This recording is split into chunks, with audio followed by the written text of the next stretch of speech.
सभी भक्तों को श्री शिवाय नमस्तोप्य। तो 21 अप्रैल को पड़ रही है सोमवार की अष्टमी। साथ में ही 25 अप्रैल को आ रही है प्रदोष।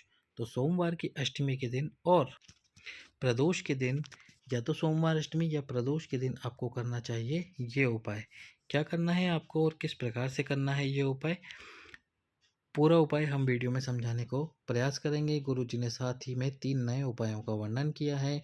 वीडियो को लाइक करके, चैनल को सब्सक्राइब करके वीडियो को अधिक से अधिक लोगों के पास में शेयर कर दीजिए। तो चलिए वीडियो शुरू करते हैं। तो जो पहला उपाय गुरुजी ने बताया है वो इस प्रकार से है कि यदि आपके घर में बीमारियां चल रही है, यानी कोई व्यक्ति बीमार पड़ा रहता है या जीवन में, या फिर आपके घर में समस्याएं चल रही है, किसी का बार बार एक्सीडेंट हो जाता है, हर महीने में 2 या 3 बार किसी का एक्सीडेंट होता है, या घर में ही किसी को कोई परेशानी तकलीफ हो जाती है, इन सभी परेशानी तकलीफ को समाप्त करने के लिए आपको सोमवार की अष्टमी के दिन या प्रदोष वाले दिन एक कार्य करना होगा। क्या करना होगा इसमें आपको, सबसे पहले तो एक कलश लीजिए। इस कलश के ऊपर एक कलश और रख दीजिए। अब इन दोनों में जल भर लीजिए और आपको एक महादेव का नाम लेना है, और वो है भगवान शंकर के 12 ज्योतिर्लिंग में जो महादेव है गृष्णेश्वर महादेव। सबसे पहले तो दोनों कलशों में जल भरकर आपका जो घर है उस पूरे घर के अंदर आपको इन कलशों को लेकर जाना है। यानी कि पूरे घर में कलशों को लेकर घूमना है, केवल टॉयलेट को छोड़कर और वॉशरूम को छोड़कर। पूरे घर में घूमने के बाद में आपको आपके मुख्य द्वार से घर से बाहर निकल जाना है। बाहर निकलते ही भगवान शंकर के मंदिर में आ जाना है। अब वो दोनों कलश एक साथ ऐसे ही रखने हैं। दोनों कलश को एक साथ रखते हुए भगवान शंकर के गृष्णेश्वर महादेव का नाम लेते हुए उन दोनों कलश से जल समर्पित करो। यानी कि जो पहले ऊपर वाला कलश है उससे जल समर्पित करो गृष्णेश्वर महादेव के नाम से। नीचे वाले कलश से जल, जब ऊपर वाले कलश से जल समाप्त हो जाए फिर नीचे वाले कलश से जल समर्पित करो। लेकिन इन कलशों को आपको अलग नहीं करना है, दोनों कलश एक के ऊपर एक रहने ही चाहिए। गृष्णेश्वर महादेव के नाम से भगवान शंकर के शिवलिंग पर जल समर्पित कीजिए। बाबा से प्रार्थना कीजिए जो आपके जीवन में या आपके घर में जो तकलीफ चल रही है, जो परेशानी चल रही है, या कोई व्यक्ति बार बार बीमार पड़ता है, बार बार उसको समस्या होती है, उसके लिए आपको इस उपाय को करना है। 21 अप्रैल सोमवार अष्टमी के दिन या तो ये उपाय कर लो, या 25 अप्रैल प्रदोष के दिन आप इस उपाय को कर लीजिए। नया उपाय जो गुरुजी ने कल की कथा में बताया। दूसरा उपाय आपको करना है, वो दूसरा उपाय कब करना है ये बताया है गुरुजी ने कर्जा समाप्ति के लिए, कर्जा मुक्ति के लिए। यदि आपके ऊपर कर्जा बढ़ता ही जा रहा है, धन की आवक नहीं हो पा रही, आप बहुत प्रयास कर रहे हैं फिर भी आपको धन की समस्या चल रही है जीवन में, इसके लिए आपको ये उपाय करना है। कैसे करना है, तो इसमें आपको क्या करना है, सबसे पहले तो या तो सोमवार के दिन कर लो ये उपाय, या फिर प्रतिदिन कर लो। जैसे आप करना चाहो वैसे कर लो। यदि कर्जे की ज़्यादा समस्या है तो प्रतिदिन करो, कम समस्या है तो सोमवार के दिन करो।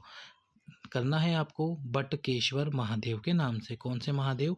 बटकेश्वर महादेव के नाम से उपाय करना है। सबसे पहले तो आपको आपके नगर में, आपके शहर में जहाँ आप रहते हैं, एक बट का वृक्ष ढूंढना है। बट वृक्ष ढूंढना है। बट वृक्ष ढूंढे, उसके साथ में ये भी देखे कि उस बट वृक्ष के नीचे कोई शिव मंदिर है या शिवलिंग विराजमान है क्या। यदि है तो अच्छी बात है, नहीं है, यदि शिव मंदिर है तो उसी शिव मंदिर में जो शिवलिंग है उस पे आपको जल समर्पित करना है बटकेश्वर महादेव के नाम से। यदि नहीं है तो जो वट वृक्ष है उसके वहाँ पर जो मिट्टी हो, यानी कि जो मिट्टी है नीचे, जो वट वृक्ष के नीचे मिट्टी, उस मिट्टी को उठाकर उसका एक शिवलिंग बना ले, यानी कि लिंग की आकृति बनाकर बटकेश्वर महादेव के नाम से इसके ऊपर जल समर्पित करे, और जल समर्पित करने के बाद में यहीं जल डालकर इसका विसर्जन कर दे। यदि आप ये कहें कि बोले कि हम जिस वट वृक्ष के नीचे जा रहे हैं वहाँ पर ना मिट्टी है ना और कुछ है, केवल सीमेंट है और सीमेंट से बना हुआ चबूतरा है, तो फिर आप बटकेश्वर महादेव के नाम से केवल एक कलश जल प्रतिदिन उस वृक्ष में समर्पित करें। बटकेश्वर महादेव के नाम से समर्पित कीजिए एक कलश जल प्रतिदिन उस वृक्ष में। आपके जीवन में जो कर्जा है, आपके जीवन में जो धन से संबंधित समस्या है, वह धीरे धीरे समाप्ति की ओर आती जाएगी। चलते हैं तीसरे उपाय की तरफ। यदि अभी तक आपने हमारे इस वीडियो को लाइक नहीं किया है तो वीडियो को लाइक करके, चैनल को सब्सक्राइब करके वीडियो शेयर कर दो। तीसरा उपाय, तो जो तीसरा उपाय गुरुजी ने बताया वो इस प्रकार से है। यदि आपको स्किन से संबंधित कोई समस्या हो गई है, आप डॉक्टर को दिखा के आए हैं, और दवाइयाँ भी ले रहे हैं, पर उसके बाद भी आपकी समस्या ठीक नहीं हो रही, तो डॉक्टर की दवाई भी खाएँ और एक प्रयास भी ज़रूर करें सोमवार के दिन। सोमवार के दिन सोमेश्वर महादेव के नाम से, कौन से महादेव? सोमेश्वर महादेव। सोमेश्वर महादेव के नाम से ये प्रयास करें। क्या करना है आपको इसके लिए? सबसे पहले तो एक कनेर का पुष्प ले लेना है। किसका पुष्प ले लेना है? कनेर का पुष्प, जो आप देख रहे हो ये पीले कलर का। पीले कलर का ये कनेर का पुष्प लेकर और एक कलश जल लेकर भगवान शंकर के मंदिर में जाना है और एक खाली पात्र लेकर सबसे पहले तो कनेर का पुष्प शिवलिंग पे समर्पित कर देना है दक्षिण दिशा से, सोमेश्वर महादेव के नाम से। फिर से सोमेश्वर महादेव के नाम से जो जल है आपको वो शिवलिंग पे समर्पित कर देना है। सोमेश्वर महादेव के नाम से शिवलिंग पे जल समर्पित करो और उसके बाद में जो जल खाली पात्र आप लेके गए वो शिवलिंग के नीचे लगा देना, ताकि जो पानी यानी कि जो जल है शिवलिंग से समर्पित हो रहा है वह सीधा उस पात्र में आ जाए। अब वो जो जल है उस जल को आपको अपने उस स्थान पर जहाँ पर शरीर में कोई समस्या है, शरीर में कोई एलर्जी है, शरीर में कोई तकलीफ है या स्किन की कोई समस्या है या एलर्जी है, वहाँ पर आपको, जहाँ पे या फिर आपके शरीर में कहीं चर्म रोग है, वहाँ पर आपको इस जल को लगाना है। प्रत्येक सोमवार इस उपाय को कीजिए, बाबा से प्रयास कीजिए, बाबा से प्रार्थना कीजिए, आपका जो स्किन से संबंधित समस्या और जो रोग है वह धीरे धीरे समाप्ति की ओर आता जाएगा। चलते हैं हमारे अगले उपाय की तरफ, जो कि है सोमवार की अष्टमी का विशेष उपाय, जो आपको 21 अप्रैल के दिन करना है। जीवन में कितना बड़ा दुख चल रहा हो, जीवन में कितनी बड़ी तकलीफ चल रही हो, या जीवन एकदम दुखी हो और कोई रास्ता, कोई आपको रास्ता नज़र नहीं आ रहा हो, या कोई आपकी विशेष कामना हो, तो एक अक्षत लीजिए यानी कि चावल का दाना लीजिए, एक लाल गुलाब की पंखुड़ी ले लीजिए या एक लाल पुष्प ले लीजिए, गुलाब ले लीजिए, और लीजिए एक अक्षत, एक लाल गुलाब की पंखुड़ी और इसके साथ में एक बेलपत्र।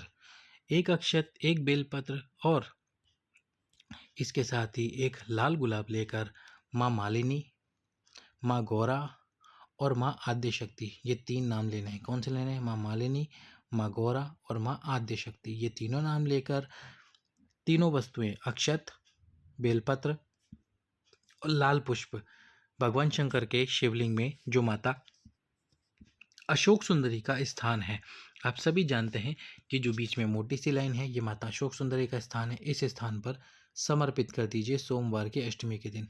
आपके जीवन में जो दुख है, आपके जीवन में जो तकलीफ है, आपके जीवन में जो परेशानी है वह धीरे धीरे समाप्ति की ओर आ जाएगी। तो कीजिए ये उपाय। सभी भक्तों को श्री शिवाय नमस्तुभ्याम। हर हर